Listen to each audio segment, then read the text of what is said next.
მოგესალმებით ძვირფასო ტელემაყურებლებო, ეთერშია ტელეკომპანია TV12-ის სპორტულ ტურისტული პროგრამა სტარტ. პროგრამა სტარტის ავტორი და წამყვანი გახლავართ მე ჯემალ არობელიძე.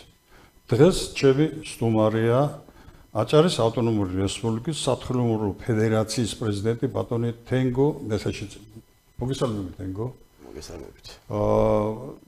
მე მინდა მაყურებელს უთხრა და მოახსენო, რომ თენგოს სახით ჩვენ დღეს მინდა წარმოგიდგენოთ ერთ-ერთი მოწინავე სპორტის მუშაკი, ფედერაციის წარჩინებული პრეზიდენტი, რომლის ხელმძღვანელობით და მეშვეობით ფაქტურად აჭარის ავტონომურ რესპუბლიკაში სათხილამურო ფედერაციამ დასახდენთან ერთად პოვა უდიდესი აღიარება.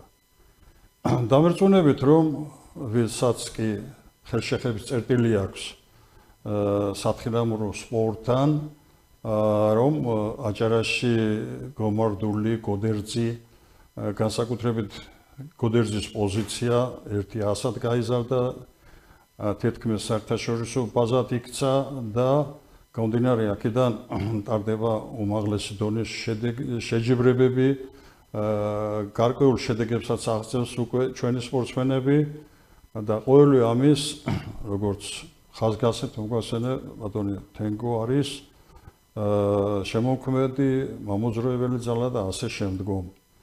ბატონო თენგო, მაყურებელს ძალიან აინტერესებს, ახლა მე კი გლობალურად და ზოგადად შევეხე საკითხებს, მაგრამ კონკრეტულად აინტერესებს გომარდულის, განსაკუთრებით გოდერძის შინაარსობრივი მდგომარეობა. გარდა ამისა, გოდერძზე ჩატარებული მიმდინარე წლის შედეგები, რამე თუ მე და თქვენ დღეს ფაქტურად ვაჯამებთ ზამთრის სპორტის შედეგებს. ეს პირველი არ არის, ყოველწლიურად ჩვენ ასე ვაჯამებთ და ვაბცნობთ საზოგადოებას, პირველ რიგში რა თქმა უნდა სპორტსმენებს, სპორტის მოყვარულებს, სპორტის დარგის მუშაკებს და ყველას იმის თაობაზე, რომ აჭარაში ხელისუფლების, ხელისშეწყობის დეპარტამენტის ზემოქმედებით სამედროს ყურადღებით ხდება ფურორი ამ მიმართებით, რამე თუ ხაზგასმით კიდევ ერთხელ მინდა აღვნიშნო, რომ აჭარაში ეს ახალი ხილი რა თქმა უნდა არ არის, მაგრამ ესე კონცენტრირებულად, ესე პროფესიონალურად, ესე ჩამოყალიბებით ჩვენ არ ქონია არასოდეს მიმართულებით წყება ზამთრის სახეების მიმართ. ბატონო თენგო, ბრძანეთ აი შემოქმედების შესახებ. მოგესალმებით, პირველ რიგში მოგესალმებით მაყურებელს. ძალიან დიდი მადლობა მინდა გადაგიხადოთ ბატონო ჯემალ. ყოველწლიურად ნამდვილად აღნიშნეთ, ყოველწლიურად ვიკრიბებით და ვაჯამებთ, ამისათვის ძალიან დიდი მადლობა სათხილამურო სპორტის, ზოგადად ზამთრის სახეობის პოპულარიზაციისათვის.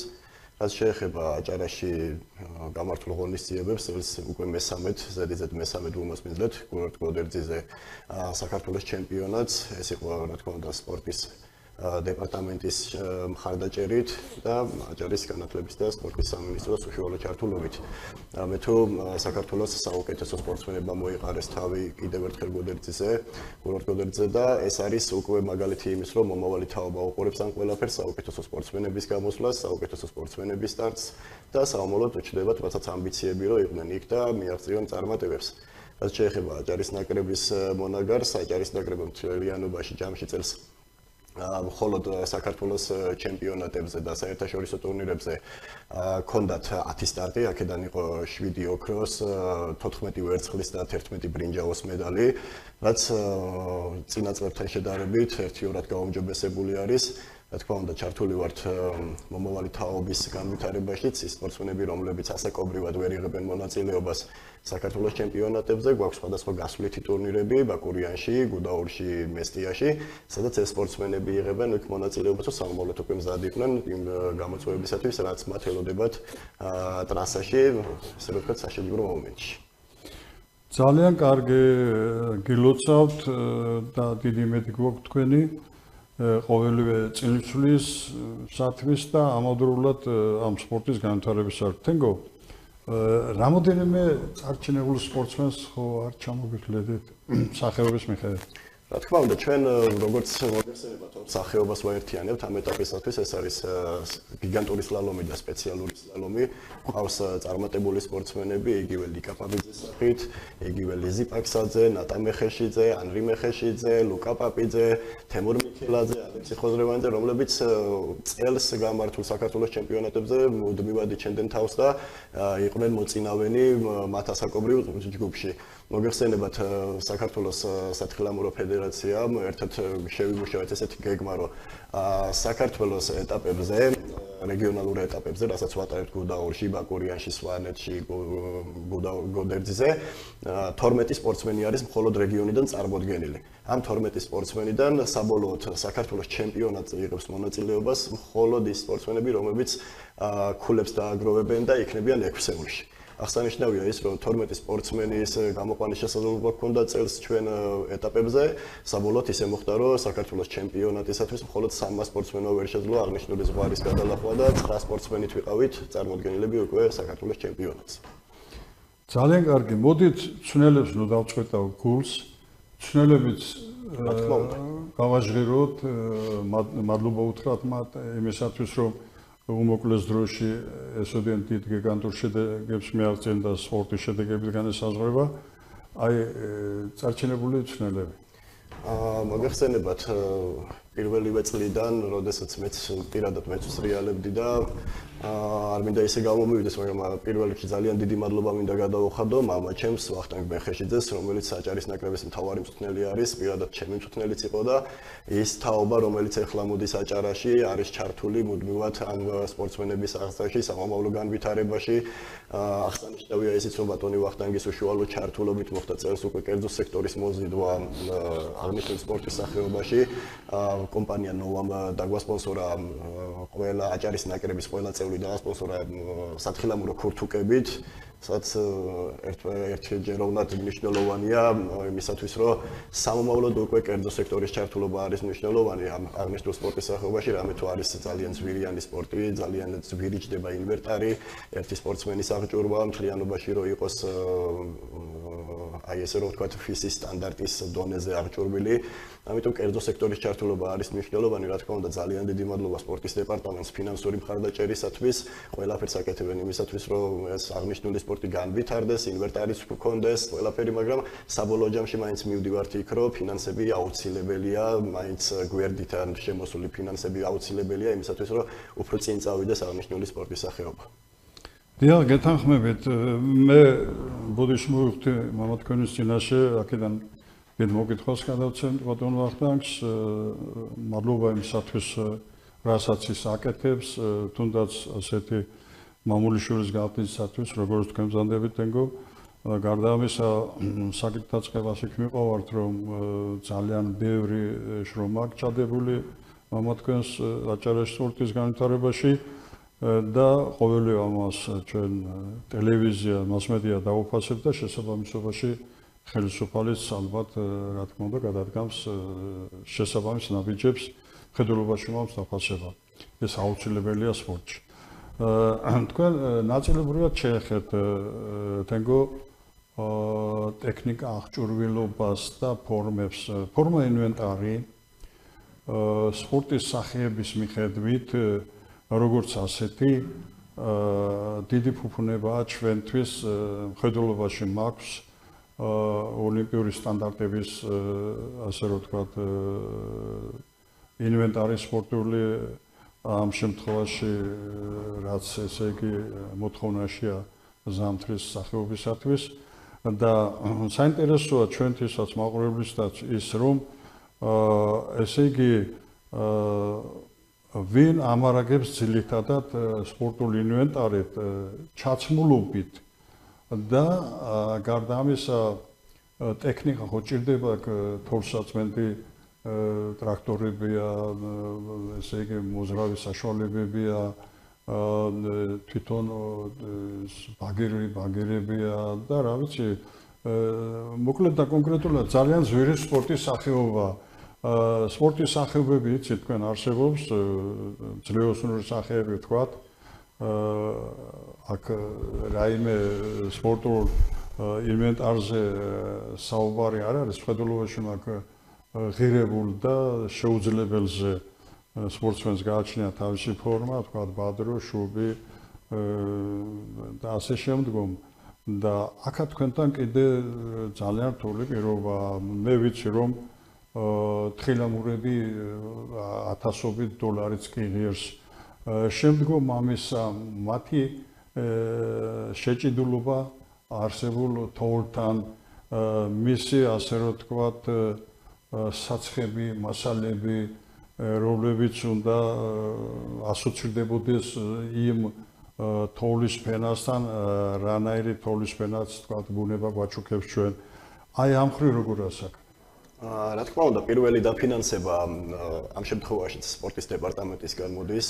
ინვენტარის აღჭურვა, აღნიშნული საფოხი მასალები, იგივე პარაფინი, რასაც ვეძახით, პარაფინი, რაც აღნიშნეთ, რომ ნამდვილად სხვადასხვა სახეობის უნდა გქონდეს, აქვს პლუსი, მინუსი, რომელიც შეესაბამება პლუს და მინუს ასევე, გამომდინარე იქიდან თოვლის საფარიდან გამომდინარე არის, რა თქმა უნდა, ეგ ყველაფერი. ამიტომ ვიძახი ზუსტად სპორტის დეპარტამენტი უზრუნველყოფს ამ ყველაფერს ამ ეტაპისათვის სრულ აღჭურვას სპორტსმენების, რისთვისაც ძალიან დიდი მადლობა მინდა გადავუხადო მათ, რომ მათი ჩართულობა რო არ იყოს აღნიშნულ საკითხში, ვფიქრობ, რომ სათხილამურო სპორტი აჭარაში საერთოდ ვერ განვითარდებოდა. ამიტომ ვფიქრობთ, რომ სამომავლოდ უკვე კერძო სექტორიც უნდა ჩაერთოს ამ ყველაფერში. აღნიშნეთ, რომ ძალიან ძვირი ჯდება, ნამდვილად ძალიან ძვირი ჯდება ერთი სპორტსმენის აღჭურვა დაახლოებით შეიძლება დაჯდეს 5 ან 6,000 დოლარი. გამომდინარე იქიდან, რომ არ ვიცით პლუს ამ თხილამურის სამომავლო ბედი რა იქნება, იმიტომ რომ შეიძლება სპორტსმენმა პირველივე შეჯიბრზე, პირველივე ჩაცმისას გააფუჭოს, დაოზიანდეს და სპორტსმენს აუცილებლად ჭირდება 2 თხილამური სხვადასხვა სახეობაში, სხვადასხვა სახეობის თხილამურები. მოდით მაშინ სტუდიის სახელით, თქვენი და ჩვენი სახელით დიდი მადლობა გადავუხადოთ კალბატონ ირმანეს ჯარაძეს, მაია ხაჯიშვილს, რამე თუ როგორც თქვენ აღნიშნეთ და ბრძალეთ, ყოველივე რაც ხდება და რაც ვითარდება, სწორედ რომ მათი ხელშეწყობითაა და გამომდინარე აქედან მადლობა გადავუხადოთ და უსურვოთ რომ უფრო მეტად ჩაერთოს ამ სპორტის სახეობაში განვითარების და შემოქმედების მხარეები. ასევე რა თქმა უნდა ძალიან დიდი მადლობა მინდა გადავუხადო მუნიციპალიტეტებს, რომელიც ჩართული არიან ამ საკითხში.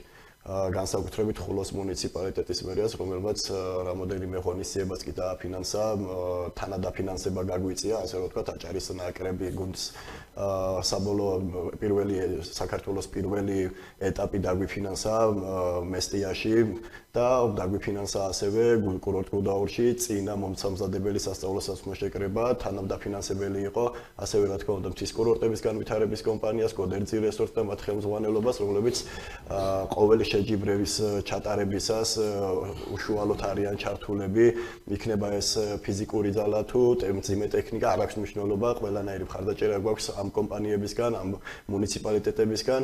შუახევის მუნიციპალიტეტში ასევე ვავითარებთ ერთ-ერთ კურორტს, ასე რომ ვთქვათ, საწყის ეტაპისათვის ჭვარის ხეობაში სოფელი ბრილი, უკვე რამოდენიმეჯერ ჩავატარეთ ჩვენი საჩვენებელი ტურნირი და ვფიქრობ, რომ სამომავლოდ უკვე არის შესაძლებელი, რომ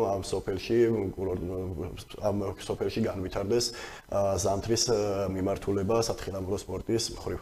მადლობა უთხრათ ყველას და ყოველივეს იმის გამო, რომ აჭარაში უწყობს ამ მიმართულების სპორტის განვითარებას ხელს და აქვე მინდა მოვუწოდოთ თქვენთან ერთად ბიზნესმენებს, ხელმძღვანელ მუშაკებს, რათა ჩაერთონ ამ კეთილშობილურ საქმეში, ახალგაზრდობის აღზრდის საქმეში და გააკეთონ შემოწირულები იმის გამო, რომ კიდევ უფრო განვითარდეს სათხილამურო სპორტი. ამის იმედი გვაქვს ჩვენ, ჩართულობა დღით იზრდება, გამომდინარე ყოველივე პოვებს თავის შესაბამის აღიარებას. ბატონო თენგო, ასეთი საკითხი ახლა, ძალიან ბევრი მიმდინარეობა, სახეობა, გიგანტური სლალომი, ბეგუნკები, სარგენი თხილამურები, ციგურები, ტრამპლინი, აი ჩვენთან რომელი მიმართულება არის უფრო ფუნდამენტალური და რას ვფიქრობთ რის შემატებას მომავალში? თქმა უნდა, კარგი კითხვაა. საქართველოს სათხილამურო ფედერაცია ამ ეტაპისათვის აერთიანებს რამოდენიმე მიმართულებას, თხილამურების მიმართულებით, ესე ვთქვათ, და სნოუბორდის მიმართულებით. პირველი ჩემი, ასე ვთქვათ, გამოწვევა და იდეა არის ის, რომ აჭარაში ახალად დაუნერგოთ როგორც სნოუბორდის სახეობები, სხვადასხვა მიმართულებით, ეს იქნება პარალელური სლალომი თუ იქნება სხვა მიმართულებები, ასევე, რა თქმა უნდა, ვფიქრობ, რომ ძალიან კარგი იქნება სნოუბორდი ოლიმპიური სახეობაა. რა თქმა უნდა. და კარგი იქნებოდა მაგის. და ასევე ოლიმპიური სახეობა არის სკიკროსის სახეობა, რომელიც საქართველოში რამოდენიმეჯერ მომასპინძლეთ ჩვენ აღნიშნულ ჩემპიონატს, მსოფლიოს ჩემპიონატსაც კი ბაკურიანი 2023, რომელიც იყო პირველივე წლიდან ჩართული ვიყავი აღნიშნული მსოფლიოს ჩემპიონატისათვის სამზადისში. პირველივე წელს, როდესაც ჩვენ ჩავატარეთ გუდაორში, ევროპის თასი იყო, თუ სწორად მახსოვს, 2018-19 წელი. იმ წლიდანვე უკვე მოვიპოვეთ აღნიშნული ჩემპიონატის ჩატარების შესაძლებლობა ბაკურიანში. შემდეგ ბაკურიანი 2023-ს მოყვა უკვე ის, რომ ახალგაზრდული ოლიმპიური ფესტივალი ჩავატარეთ ისევ ბაკურიანში და მოიცვა რამოდენიმე ქალაქი, იგივე ბათუმიც, ჩვენი ქალაქიც. აღნიშნულ შეჯიბრებებზე მე ძალიან ბევრი გამოცდილება დავაგროვე სხვადასხვა მიმართულებით. ვიყავი ალფაიმის მთავარი მსაჯი ფინიშის ხაზზე, რამაც მომცა შესაძლებლობა იგივე რომ აჭარაში ჩვენს რეგიონში გადმოვიტანო ის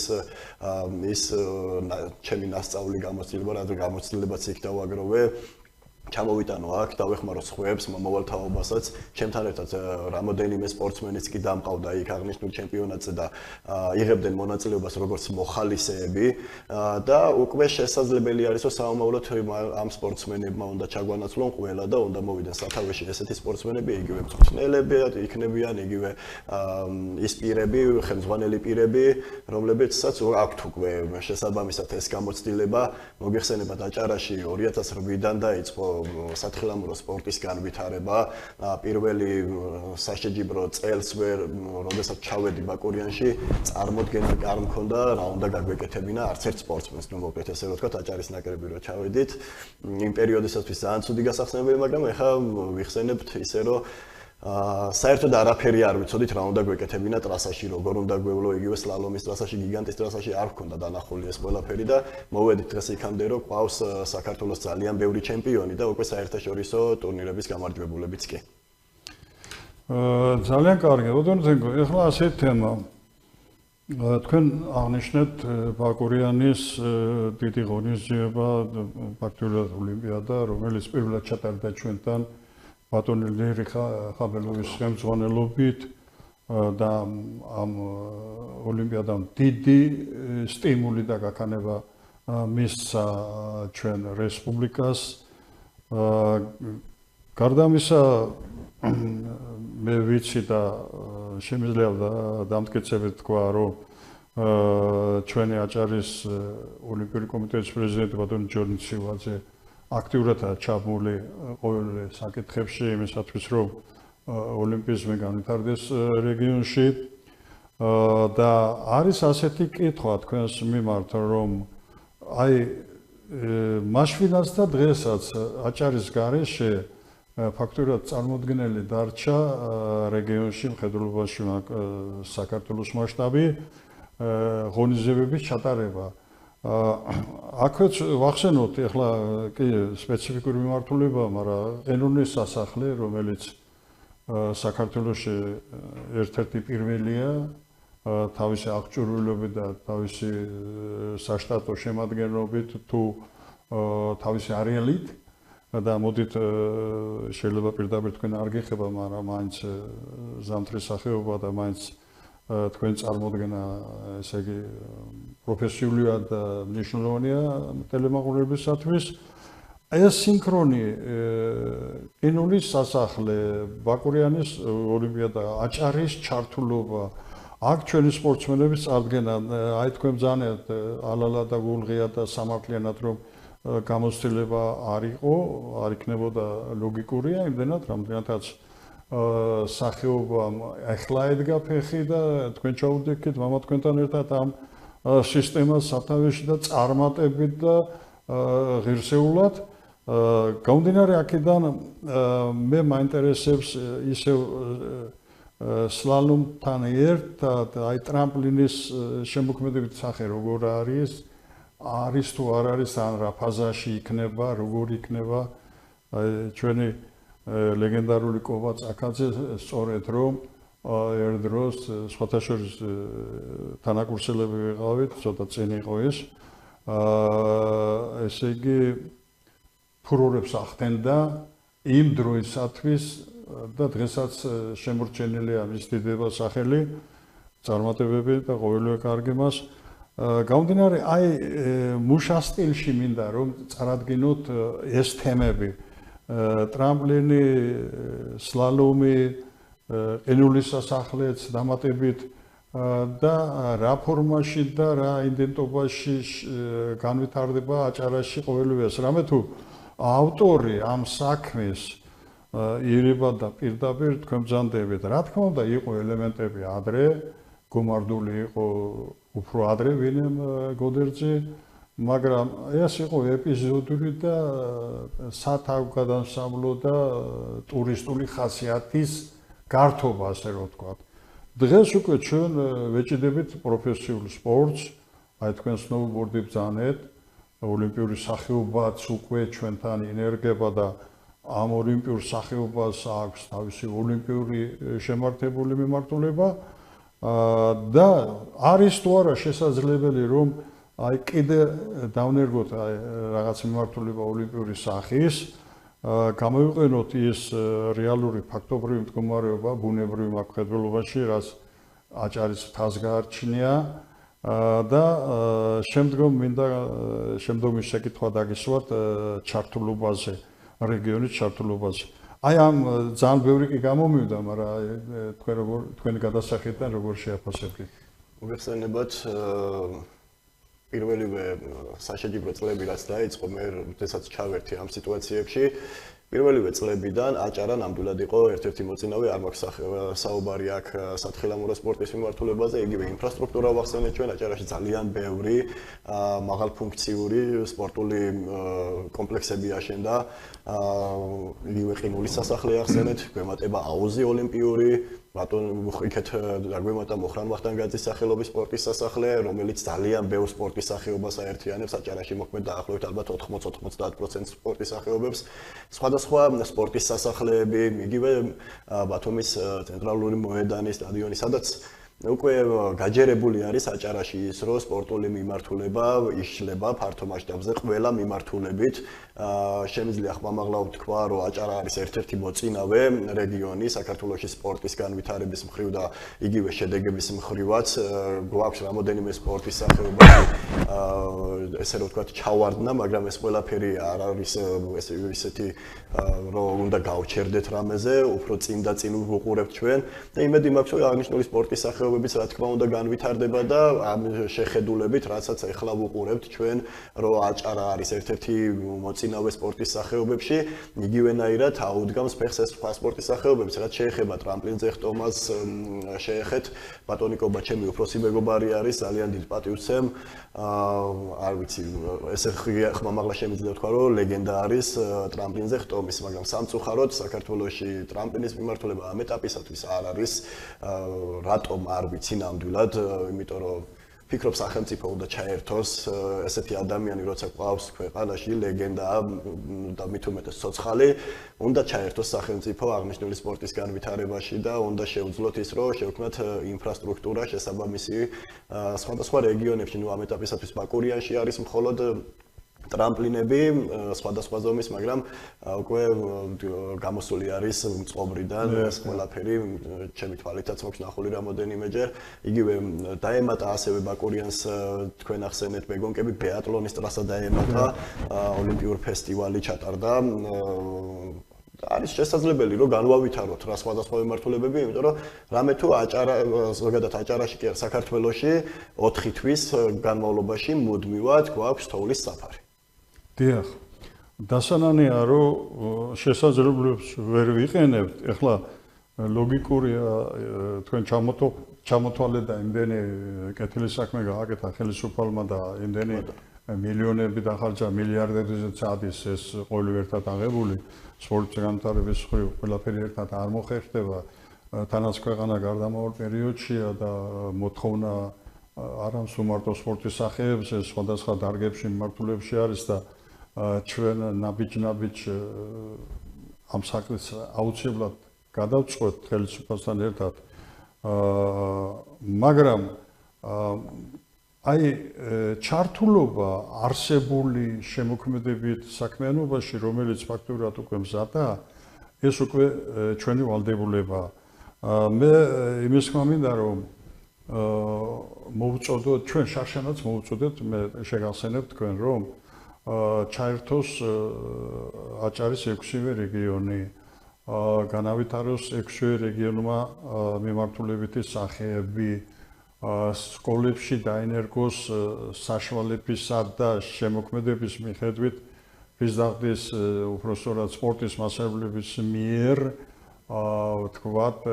მიმართულებითი სახეობები რაც მათ რელიეფს და შემადგენლობას გასცემს პასუხს მხედველობაში მაქვს თუნდაც ქობულეთის რაიონი თქვათ ზენიტი აჭყვისთავი აი მაღალმთიანი სოფლებია გარდა ამისა ქედახულუშახევი ხო თავისდათავად ხელვაჩაურსაც დიდი რესურსები გააჩნია ბათუმი აქტიური ჩართულობით შესაძლებელია ვიხილოთ ესე იგი ყოველვე ერთად აღებული სპორტის მიმართულებით სახეობაში გამომდინარე აქედან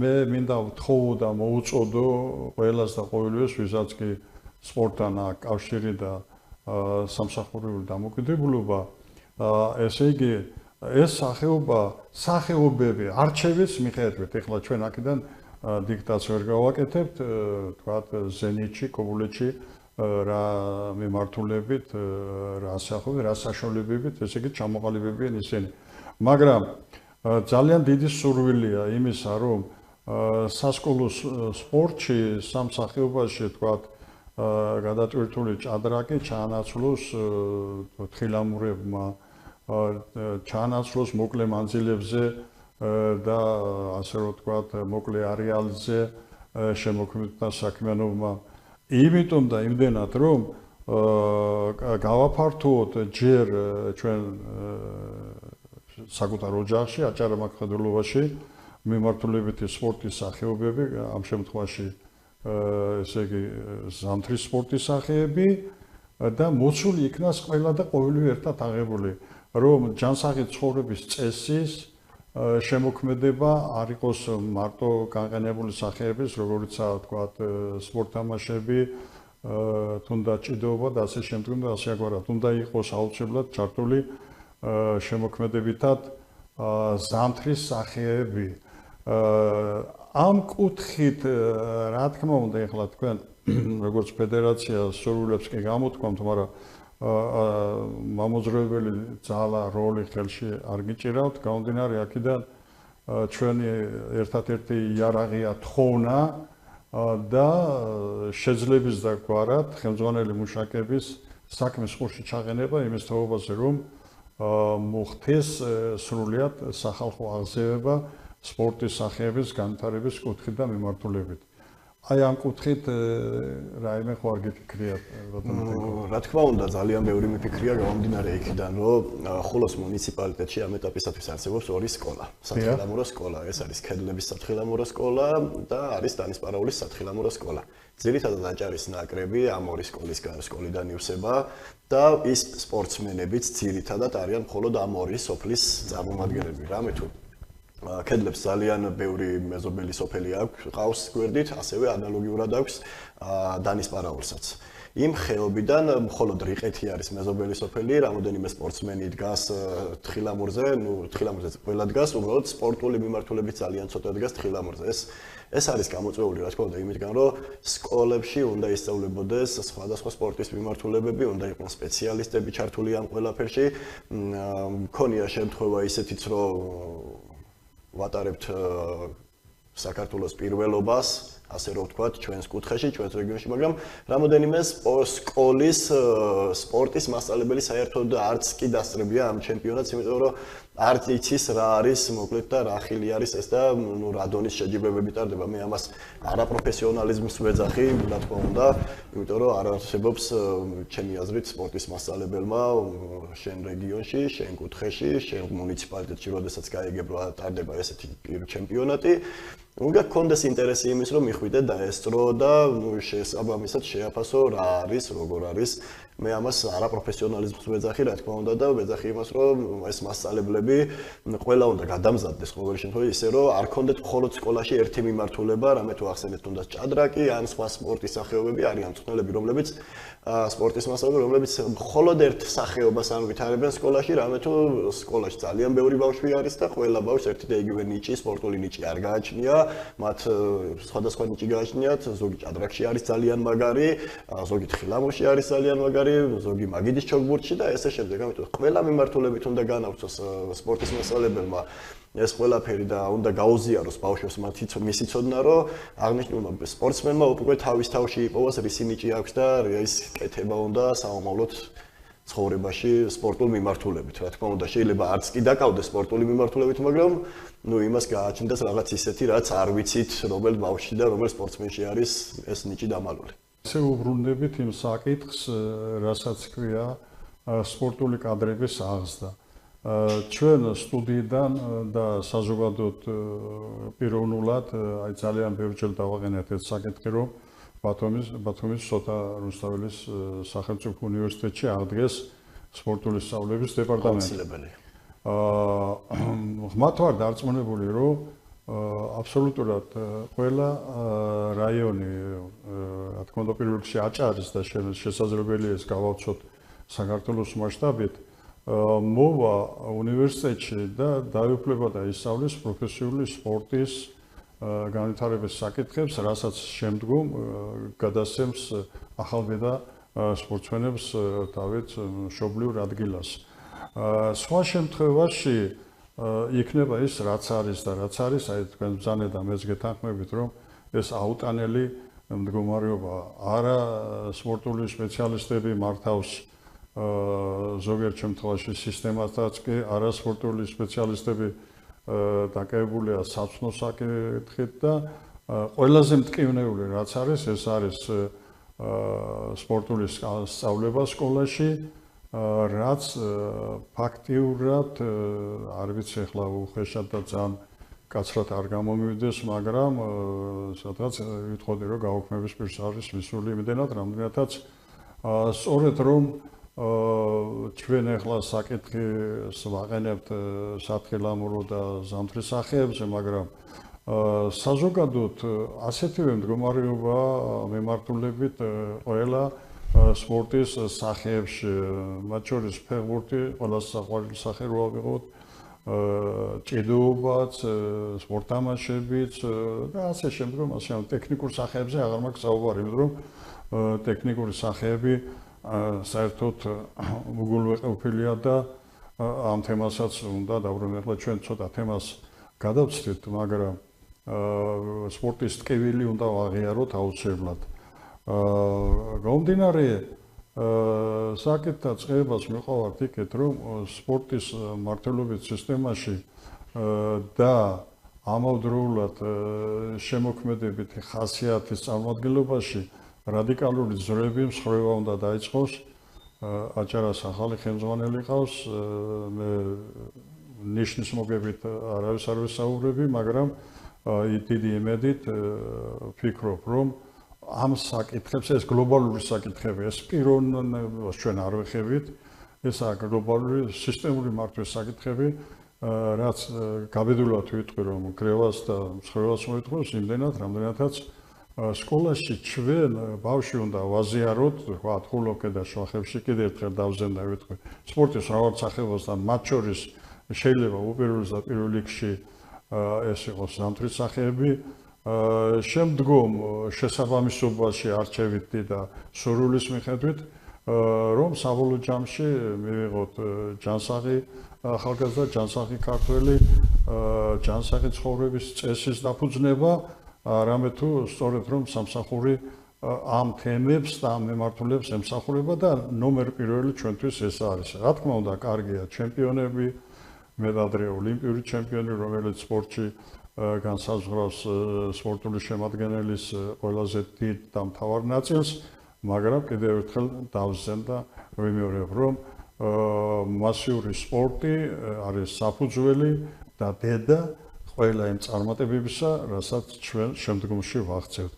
ეხლა ამ ნოტაზე მე თქვენთან ერთად ბატონ ჯემალს წარმატებები და მივლოცო, ცოტა გადახვევა გავაკეთო ბატონ ჯემალი კილაძე მაქვს ხედულობაში, რომელიც აზიაში გამგზავრა და იქ ესე იგი ქართული დელეგაცია, ქართული ქვიშის მოჭედებები ღებულობს მონაწილეობას. აქედან ორი სპორტსმენი იცით, რომ აჭარიდან არის, წარმატებები მათ, წინსვლა მათ, ბედნიერება და ყოველივე კარგი, გამარჯვებული დაგვიბრუნდნენ, ჩვენი სიხარულიაც იქნება.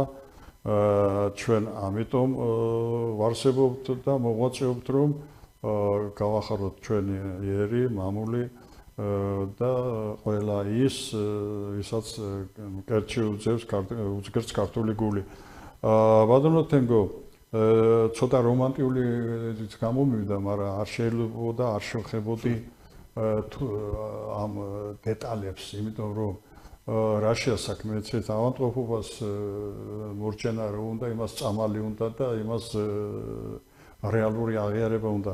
ეხლა კიდევ ერთხელ ჩვენ არავის არ მოძღრავთ, არავის პიროვნულად არ ვიხებით, მაგრამ ვაყენებთ საკითხებს, მტკივნეულს, სავალდებულოს, შესასრულებელს, რომელიც ჩვენთან ერთად უნდა ხელისუფალმაც გაითავისოს, პროფესიონალებმაც უნდა გაითავისოს და შესაბამისობაში უნდა მოხდეს ერარქიული საფეხურის ისეთი წყობა, რომელიც დაფუძნებული იქნება მხოლოდ და მხოლოდ პროფესიონალზე, მხოლოდ და მხოლოდ მიმართულებელ წყობაზე და არ იქნება ისეთი გამოვლენა და თქვათ კურიოზი, აი როგორც თქვენ ბრძანეთ, რომ თქვათ სპორტის მასწავლებლმა სკოლაში არ იცის თქვათ ტანვარჯიშის ელემენტები, თხილამურების და ზამთრის სპორტის ელემენტები და არ ვიცი ახლა როგორ მოხდა, რა მოხდა, ჩვენ საქმე არ არის, მაგრამ სამწუხარო ფაქტები ასეთი ბევრი არსებობს. ბატონო თენგო, თქვენ მეთანხმებით ამ თემაში გაავრცობთ თუ როგორ არის? რა თქმა უნდა, გეთანხმებით, აუცილებელი არის ის, რომ სპორტული უნივერსიტეტები უნდა დაბრუნდეს. რამე თუ იქ არა მხოლოდ ერთი მიმართულება, არამედ აქვთ ვინც სწავლობს სტუდენტებს, ყველა მიმართულებით აქვთ შეხება. მოგეხსენებათ, მე პირადად პროფესიით სულ სხვა მიმართულებით მაქვს დასრულებული ესე დამთავრებული უნივერსიტეტის მაგისტრატურაც, მაგრამ სპორტს ვერ შევეშვი, სპორტიდან ვერ წავედი, აღნიშნული სპორტის სახეობის სიყვარულმა მიბიძგა იქამდე, რომ მოვსულიყავი და კიდე აქ ყოფილიყავი, თუმცა რამოდენიმეჯერ უკვე გავიარე, ასე ვთქვათ, ოლიმპიური კომიტეტის მიერ და ოლიმპიური კომიტეტის მიერ ჩატარებული სემინარები, კურსები, იმიტომ რომ მაინტერესებს სხვა სპორტის მიმართულებებიც, რა თქმა უნდა, და ჩემი ინტერესი არის ის, რომ ზოგადად აჭარაში, ზოგადად საქართველოში სპორტის სახეობა იყოს, ყველა სპორტის სახეობა განვითარებული იყოს, რამე თუ ჩვენი მომავალი ქვეყნის, ესე ვთქვათ, ბედი არის ამაზე დამოკიდებული, რა მომავალი გვეყოლება და სპორტში არის ჯანმრთელობა, სპორტში არის ალალი და მართალი სული, ესე ვთქვათ. დიახ, ძალიან შეამოვნებს თქვენთან საუბარი, არ დაგემალავთ. იმდენად რამდენად სოლიდარული ხართ და იმდენად რამდენადაც პროფესიონალად ესე იგი ერკვევით ამ საკითხებში. ეხლა რა შეეხება თქვენ ცხოვრებისეულ მიმართულებას, სწავლა-განათლებას და ცოტა მოგრძალებულ ფორმებს წარმოადგენთ და მე თქვენ გიცნობთ როგორც პროფესიონალ სპორტსმენს. საქმე რაში ეხლა? ნუ რა ვიცი, ნუ ეგონება რომ თქვათ ჩვენ საკითხს კუთხით ისე ვაყენებთ, რომ სპორტში სხვა მიმართულების წარმოადგენს. სპორტში სხვათა შორის რევაზ ჩელებაძე იურისტია, იქ ვახობლაგიძეც იურისტია და ასე შემდგომ სხვადასხვა განათლებები აქვს. მე მხედველობაში მაქვს იმ პროფესიულ წყობაზე, რაც შემდგომ შეიძინა, აი ჯემალ წულუკიძე ვთქვა. ჯემალ წულუკიძის ნაირი მაგვარი მენეჯერი, ორგანიზატორი სპორტში, არამსო აჭარაში, საქართველოშიც არ მოიპოვება, მაგრამ ეს იმას არ ნიშნავს, რომ ჯემალი სპორტული განათლება ის ჩვენ 20 წელია ამ სისტემაში არის, შეისწავლა სოციალური ბანაკის ნგრევამ გამოიწვია ყოველივე ერთად აღებული აღრევა და ამ აღრევაში ესა სტანდარტების მოთხოვნა ძალიან რთული და ძნელია, მაგრამ მე საკეთს ვაყენებ და ხას უსვამ იმ გარემოებას, რომ ესე იგი, როდესაც ადამიანი ხდება სპორტის პროფესიონალი, მის წარსულს უკვე დიდი მნიშვნელობა არ აქვს. თავარი არის ამოცანა გადაწყვეტოს და შემართებულად იიღწვას მისი ერის მამულის და ახალგაზრდების აღზრდის საქმეში, მაგრამ როდესაც რგოლში ადამიანი ხდება და არ ითვისებს და არ არაობა და აი მასალებელი, რომელიც შემთხვევით მოხდა რაღაცის გამო სკოლაში, რომ არის საათები და ვის გავუნაწილოთ აი საათები და აგერ მათემატიკის მასალებს და აგერ ქიმიის და ფიზიკის, ეს უკვე აღრევა, ეს არ შეიძლება, ეს არ დაიშვება და სხვათა შორის დიდ გამართლებას აძლევს ზოგიერთი სკოლის დირექტორი, ეგრეთ წოდებული ვიტყოდი იმდენად, რამდენადაც როდესაც ვეკითხებით მათ, რომ ეს როგორ რანაირად ხდება, რომ თქვათ ქიმიის მასალები საათები დაგვრჩა და რაღაცა და ესე ჩვეულებრივ ფორმებში განიხილავს და უფრო მეტიც უნივერსიტეტში, როდესაც ვკითხულობ, რომ იქ საკითხთა წებამ დააყენა ის თემა, რომ დეპარტამენტი გაიხსნა სპორტული სწავლების და როდესაც გადავხედეთ სიტუაციურ მდგომარეობას, რომ ვის აქვს პრეტენზია ამა თუ იმ მიმართულებით და იქ ესე იგი აღმოჩნდა ყველა და ყოველივე გარდა სპორტული სპეციალისტი და არ ვიცი რატომ რის გამო ამ თემას თვლიან ნორმად. ეხლა ძალიან გადაჭარბებულიც გამოვიდა სიმართლების აღიარება, მაგრამ სხვა გამოსავალი არ აქვს ჩვენ სპორტსმენებს, ჩვენ ისედაც ვიწრო, ასე რომ ვთქვათ, ცხოვრებისეული გაგებით სარგებლობთ და არ გაგვაჩნია დიდი საბიზნესო და ასე რომ ვთქვათ, არეალური ცნება, ჩვენი მიმართულება არის ახალგაზრდის აღზრდა, ჯანსაღი სულისკვეთების ჩანერგვა და მამულისათვის მომსახურე პიროვნების აღზრდა, რაც ჯარს გამოადგება, რაც ძალოვან სტრუქტურებს გამოადგება და რაც საკითხთა წყებით ერთიანად იქნება ნარკომანიის და მავნეჩვეების გადამგდები და მიმართულებითი სწავლების აღიარებითი შემოქმედება. ბატონო თენგო, ჩვენი გადაცემა დამთავრდა და ხო არ გინდა? მადლობა კიდევ ერთხელ მოწვევისათვის. კარგით. მაშინ მოდით ასე ვქნა, დავემშვიდობოთ ჩვენ საყვარელ მაყურებელს კიდევ ერთხელ მინდა უთხრა, რომ ჩვენი სტუმარი იყო წარჩინებული სპორტის მუშაკი, ფედერაციის პრეზიდენტი თენგო მეხეშიძე. თენგო, წარმატებებს გისურვებ. მადლობა სტუდიაში მომბრძანებისათვის, დროის დაკარგვისათვის. პირიქით მადლობა აღნიშნული სპორტის სახელობის სპორტის დიდებისათვის ჩვენ ვალდებულია დროც და ჩვენი თავიც გავწიროთ. მადლობა, კარგად იყავით, დიდი მადლობა მაყურებელს, მომავალ შეხვედრამდე.